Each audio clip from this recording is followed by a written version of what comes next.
Over the last few days, US President Donald Trump and Ukrainian President Volodymyr Zelensky have had a pretty public falling out, with Trump calling Zelensky a dictator and Zelensky accusing Trump of living in a Russian disinformation space.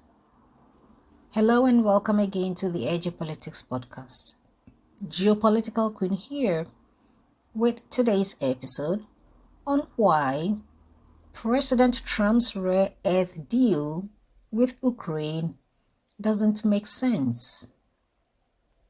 Until recently, it was widely assumed that this was a consequence of the meeting between the United States and Russian officials in Saudi Arabia on 18 February 2025.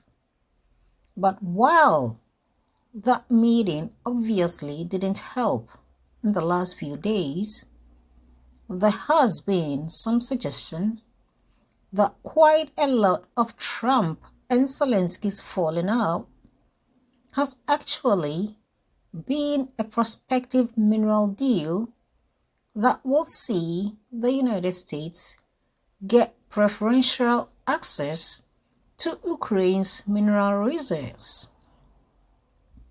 On Thursday, Axios claimed that the United States and Ukraine fell out after Zelensky refused to sign the original deal.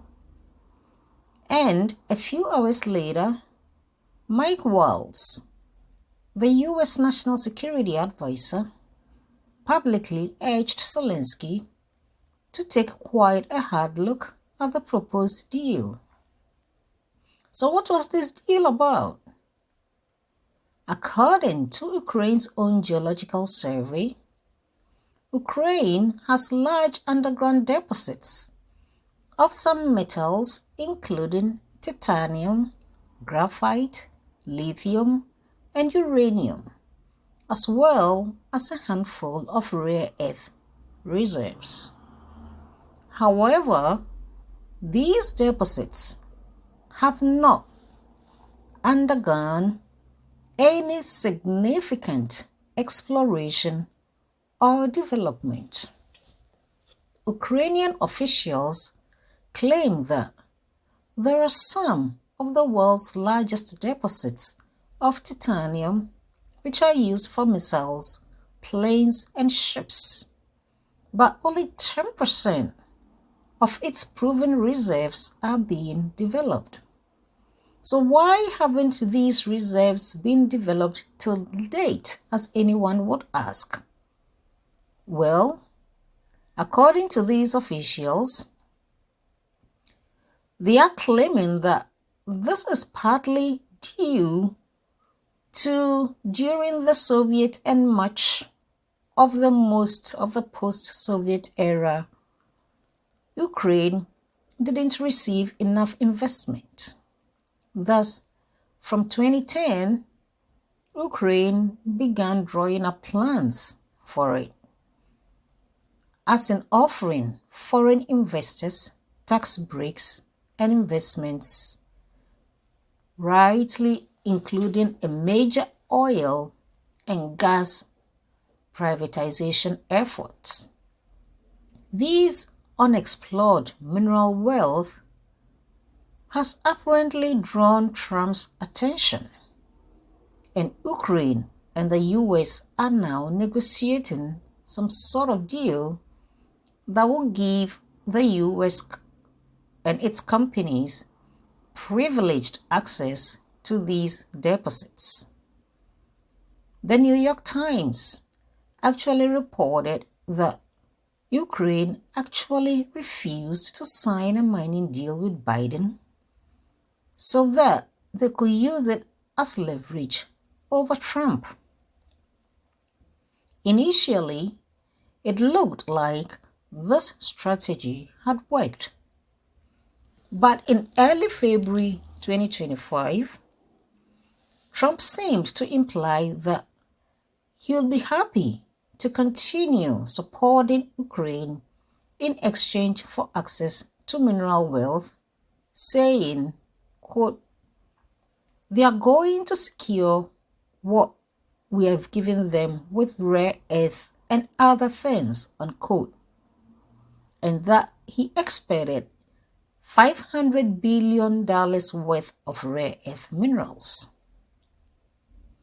Trump's enthusiasm for rare earth specifically is probably related to his anxieties about China. Rare earths are used in a whole load of advanced technologies, but China currently accounts for about 60% of all rare earth mining and about 90% of rare earth processing.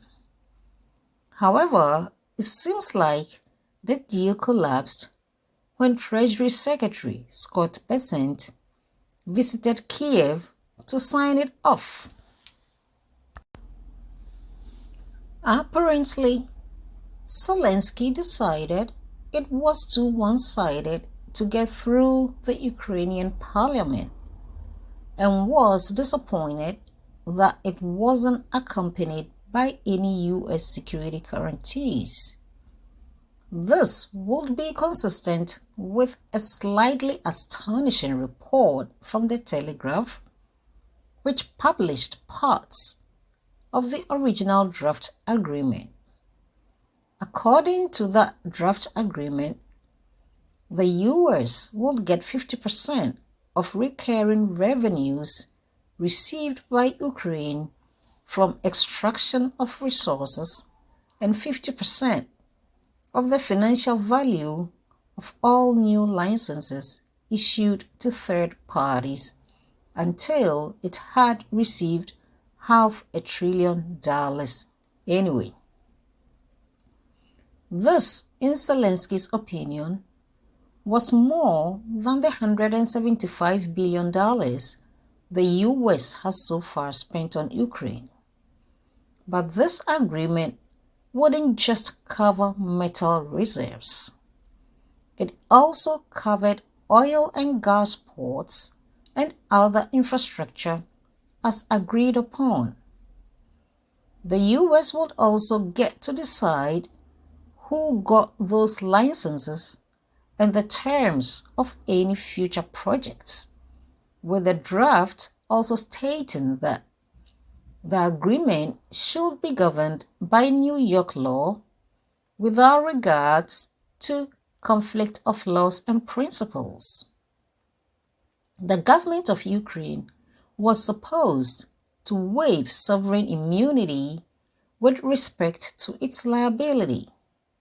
In short, the U.S. basically gets to control all of Ukraine's extractable mineral wealth and any infrastructure until the country has paid back roughly 3 times what the U.S. has spent in aid.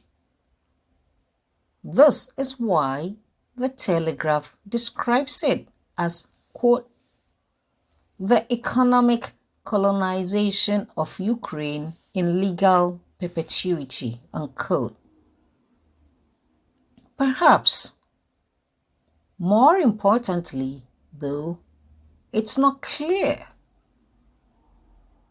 whether Ukraine would ever be able to pay off $500 billion for the simple reason that while Ukraine has clearly done a great job in advertising its mineral wealth to Trump, there is a fair bit of uncertainty about how much mineral wealth is really available.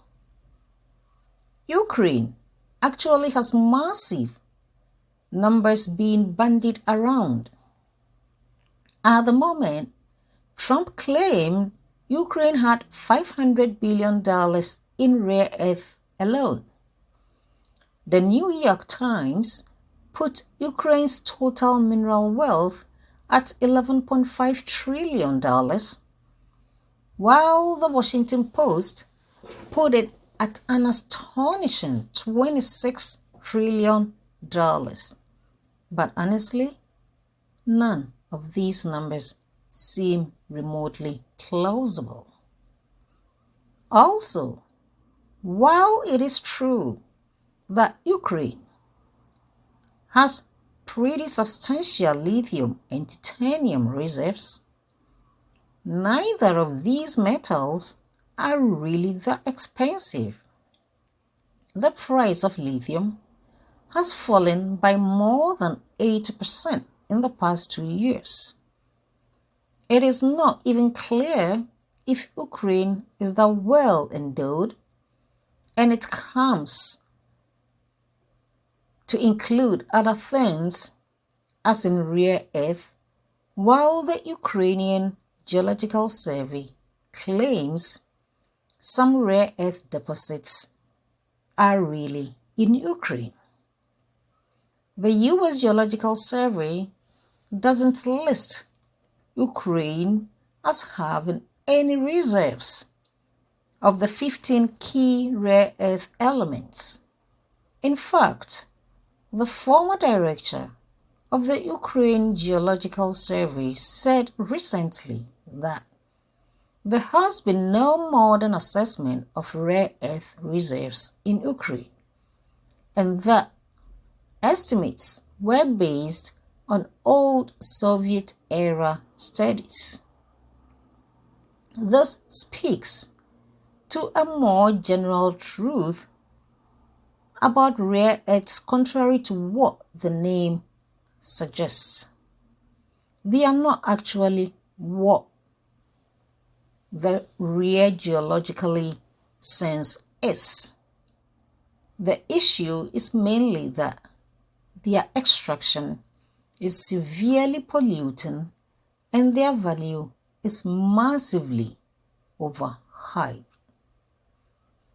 According to Bloomberg's Javier Blast, the value of the entire world's rare earth production at best rounds to about $15 billion a year, a fraction of the value of annual global oil or copper output to reach the $500 billion noted by Trump. The US would need to secure roughly 150 plus years of Ukrainian outputs to pay up this amount. Some Ukrainian officials have come out to say that Zelensky talked up Ukraine's mineral riches to curry favor with Trump, but also in an attempt to draw American companies and capital into Ukraine, which would then give Trump an incentive to take Ukraine's security more seriously. Whether this strategy works or ends up with Ukraine turning into an American colony remains uncertain. Either way, all these demonstrates a transactional attitude towards alliances under Trump, which doesn't bode well. So what do you think? Is this the usual US extortion from a weak nation, or a business deal that favors only one side, in this case, the United States? Well, kindly leave your comments in the comment section below, and thanks for tuning in. I will be back with the next broadcast. Good day.